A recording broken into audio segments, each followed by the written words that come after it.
ప్రియమైన సహోదరి సహోదరులారా, మీకో శుభవార్త. 2025 సంవత్సరంలో మొత్తం 365 అంశాలను మీతో పంచుకోబోతున్నాము. జనవరి 1వ తేదీ నుండి ప్రతిరోజు ఒక అంశము మరియు దానికి సంబంధించిన వాక్యమును పంచుకుంటాము. దయచేసి ఆ వాక్యములను వినండి, ధ్యానించండి మరియు ఆశీర్వదించబడండి.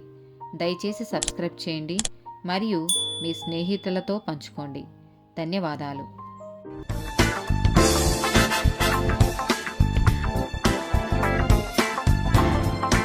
104th డే టాపిక్ పెద్దవాళ్ళు. మొదటి తిమోతికి రాసిన పత్రిక 3వ అధ్యాయము 1 నుండి 7, 9 వచనాలు. ఎవడైనను అధ్యక్ష పదవిని ఆశించిన ఎడల అట్టివాడు దొడ్డ పనిని అపేక్షించుచున్నాడను మాట నమ్మదగినది.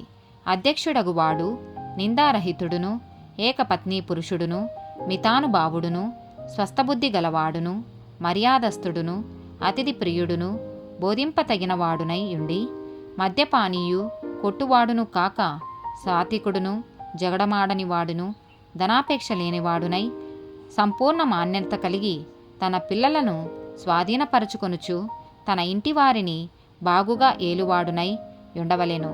ఎవడైనను తన ఇంటివారిని ఏలనేరకపోయిన ఎడల అతడు దేవుని సంఘమును ఎలాగు పాలించును? అతడు గర్వాంధుడై అపవాదికి కలిగిన శిక్షావిధికి లోబడకుండునట్లు క్రొత్తగా చేరిన వాడై ఉండకూడదు.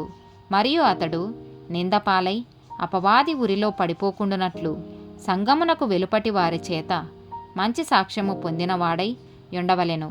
విశ్వాస మర్మమును పవిత్రమైన మనస్సాక్షితో గైకొను వారై ఉండవలెను. తీతుకు రాసిన పత్రిక 1వ అధ్యాయము 5 నుండి 11 వచనాలు. నేను నీకాజ్ఞాపించిన ప్రకారము నీవు లోపములుగా ఉన్న వాటిని దిద్ది ప్రతి పట్టణములోనూ పెద్దలను నియమించు నిమిత్తమే నేను క్రేతులో నిన్ను విడిచి వచ్చి తిని.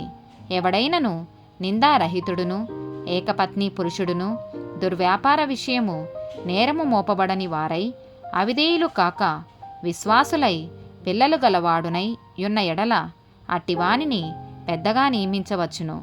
ఎందుకనగా అధ్యక్షుడు దేవుని గృహ నిర్వాహకుని వలె నిందారహితుడై ఉండవలెను.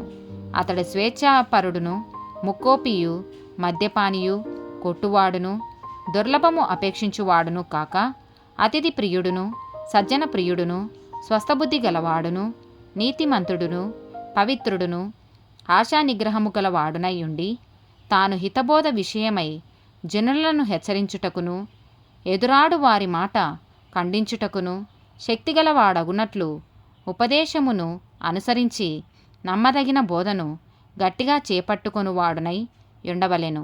అనేకులు విశేషముగా సున్నతి సంబంధులను, అవిధేయులను, వదరబోతులను మోసపుచ్చు వారునై ఉన్నారు. వారి నోళ్లు ముయింపవలెను. అటివారు ఉపదేశింపకూడని వాటిని దుర్లభము కొరకు ఉపదేశించుచు కుటుంబములనే పాడు చేయుచున్నారు. మొదటి పేతురుకు రాసిన పత్రిక 5వ అధ్యాయము 1 నుండి 4 వచనాలు.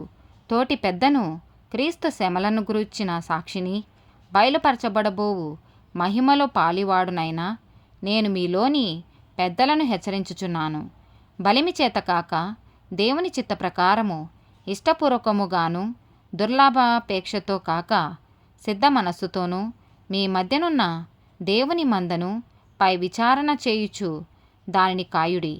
మీకు అప్పగింపబడిన వారిపైన ప్రభువు నయనట్టుండక మందకు మాదిరులుగా ఉండుడి. ప్రధాన కాపరి ప్రత్యక్షమైనప్పుడు మీరు వాడబారని మహిమ కిరీటము పొందుదురు.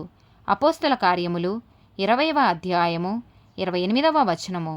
దేవుడు తన స్వరక్తమిచ్చి సంపాదించిన తన సంఘమును కాయుటకు పరిశుద్ధాత్మ మిమ్మును దేనియందు అధ్యక్షునుగా ఉంచెనో ఆ యావత్తు మందను గూర్చియు మీ మట్టుకు మిమ్మును గూర్చియు జాగ్రత్తగా ఉండుడి.